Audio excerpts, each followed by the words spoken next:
So when the person with autism kind of goes out and tries to deal with neurotypical society, it's very much, Temple Grandin, very famous person obviously on the autism spectrum.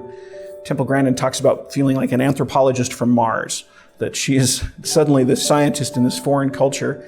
And that's very much what it feels like. I lived in Japan years ago, and just learning to adapt to that culture taught me a lot about adapting to neurotypical culture, and just trying to be able to navigate where people are going to see things differently, value things differently, and have different rules of behavior than what you would naturally intuit. And so it's almost like people with autism, we're kind of foreigners in our own culture. And as a result of that, we often feel very uncomfortable, just like you would if you were in a foreign culture where you're wanting to relate and you're wanting to, but you always feel like you're kind of a little out of the loop. You know you're not quite in that group. You know that you're struggling a little to connect or to know the nuances of the language or the words that you're using.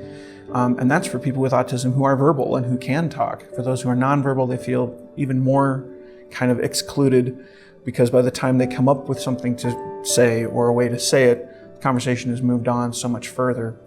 And so there's very much that feel of being a visitor in your own culture.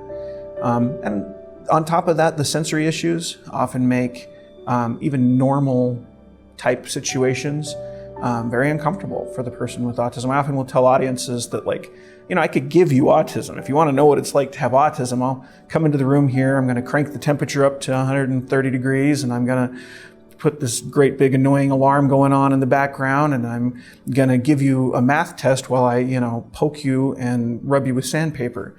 And we'll see, and all of a sudden your communication skills will go away, you'll have trouble maintaining relationships, and even you'll start having some strange motor reactions and strange sensory experiences, and you may struggle to learn and to communicate in those environments. And that's often how it is. As one gets older with autism, the sensory issues tend to get better, and that tends to help a little bit.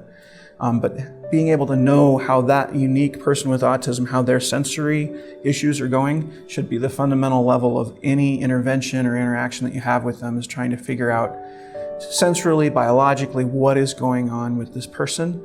And even before you start attributing things to the autism itself, start looking at that. And that will often be the most effective way to create an intervention for that person and to help them be able to succeed in the environment.